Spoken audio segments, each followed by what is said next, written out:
Faut-il limiter l'apport de glucides alimentaires? Une question essentielle pour comprendre notre métabolisme et préserver notre santé à long terme. Explorons ensemble les mécanismes biologiques qui régissent notre relation avec les glucides, au-delà des idées reçues. Expliquer des concepts biologiques complexes à des non-spécialistes demande de transformer la science abstraite en images concrètes et accessibles. Comment rendre tangible ce qui se passe dans notre corps à chaque repas? Pour vous aider à visualiser ces mécanismes invisibles, je vous propose une analogie du réservoir qui va nous accompagner tout au long de cette présentation.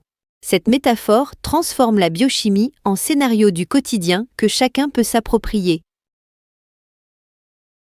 Imagine que ton sang est une autoroute et que le glucose, le sucre, est représenté par les voitures.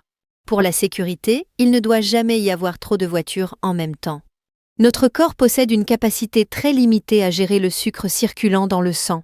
Cette limitation n'est pas un défaut, mais une caractéristique fondamentale de notre physiologie héritée de millions d'années d'évolution. Dans des conditions normales, le trafic est fluide.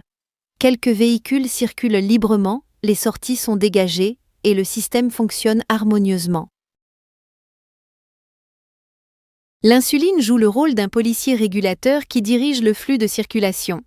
Son travail consiste à forcer le glucose, ces fameuses voitures, à sortir de l'autoroute sanguine pour être utilisé immédiatement comme énergie ou pour rejoindre des parkings de stockage sous forme de glycogène, vos muscles et votre foie principalement. Dans vos muscles, le glucose est utilisé comme carburant pour l'effort physique si nécessaire ou mis en réserve localement, mais pas mutualisé, sous forme de glycogène. Le foie est également capable de stocker une fraction de ce glucose, environ 100 ou 150 grammes, sous forme de glycogène pour pouvoir le redistribuer ultérieurement. Sous contrôle de l'insuline, qui est l'hormone qui orchestre le stockage et qui œuvre pour maintenir l'équilibre glycémique. Ce système fonctionne parfaitement jusqu'à ce qu'on le surcharge. Dans notre alimentation moderne, nous créons un flux ininterrompu de voitures sur l'autoroute sanguine. Les parkings, nos muscles et notre foie sont constamment pleins, débordant même. Les services de sécurité, notre insuline, doivent pousser de plus en plus fort pour faire circuler les véhicules. À force de sollicitations excessives, les portes des parkings finissent par se bloquer, refusant l'entrée. C'est ce qu'on appelle l'insulinorésistance. Les cellules deviennent sourdes aux signaux de l'insuline. Les cellules n'autorisent plus le glucose à entrer et d'autres mécanismes doivent alors se mettre en place. Attention, l'insulinorésistance n'est pas une maladie qui apparaît du jour au lendemain, mais le résultat d'années de surcharge métabolique.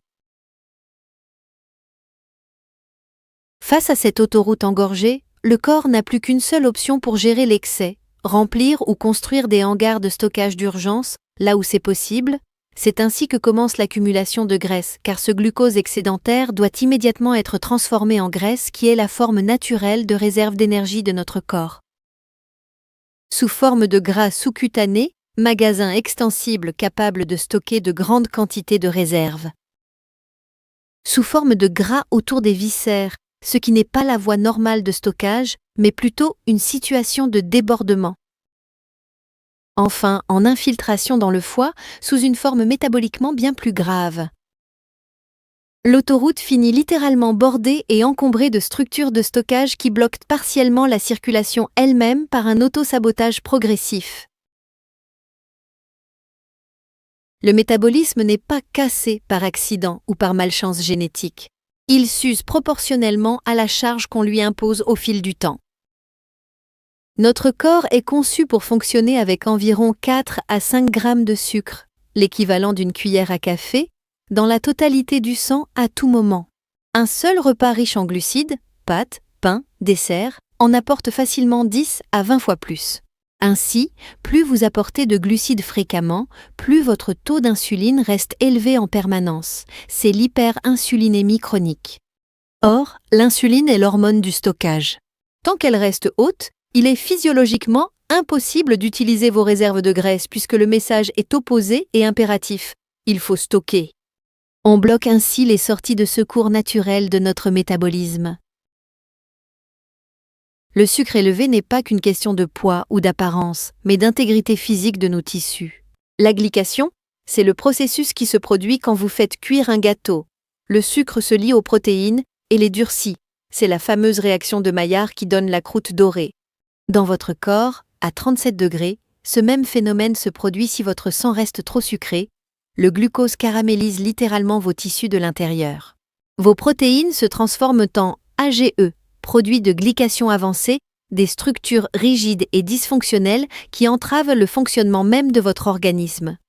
Dans les artères, dans les yeux, dans la peau, dans le cerveau, dans les articulations. Le syndrome métabolique n'est pas juste être un peu en surpoids. C'est une inflammation de bas grade qui se propage insidieusement. Elle fatigue le cœur et épuise le système cardiovasculaire.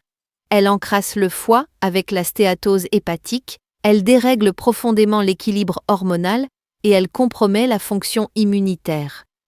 C'est réellement une cascade de dysfonctionnements qui s'amplifient mutuellement. Limiter les glucides, ce n'est pas se priver ou suivre un régime restrictif punitif. C'est éteindre l'incendie métabolique qui consume silencieusement votre santé. On baisse le sucre, on baisse l'insuline, on accède aux réserves. En baissant l'insuline, vous redonnez au corps la clé pour accéder à ses propres réserves d'énergie. Vous arrêtez la glycation, ce vieillissement accéléré de vos tissus, et vous permettez à votre métabolisme de retrouver sa souplesse et sa résilience naturelle. La sérénité métabolique, c'est retrouver une énergie stable, une clarté mentale durable et protéger votre santé à long terme en travaillant avec votre biologie plutôt que contre elle.